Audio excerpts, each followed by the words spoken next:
Bevel gears are conical shaped, responsible for turning a rotary motion input 90 degrees into an output rotary motion.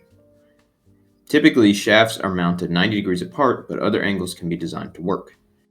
This makes bevel gears perfect when you need the output axis of rotation to be perpendicular to the input axis of rotation. The output shaft itself spins opposite to the input shaft, either changing to clockwise or counterclockwise. Torque and speed can be increased or decreased using the same concept we learned with any simple gear. Bevel gears can be reversible in their direction of travel, moving clockwise or counterclockwise. Additionally, the flow of power itself is reversible as you can make the output into an input. Bevel gears can be found in places where the axis of rotation needs to be perpendicularly changed, such as a differential in a car. Hand drills use bevel gears as the user's axis of rotation is perpendicular to what needs to be drilled.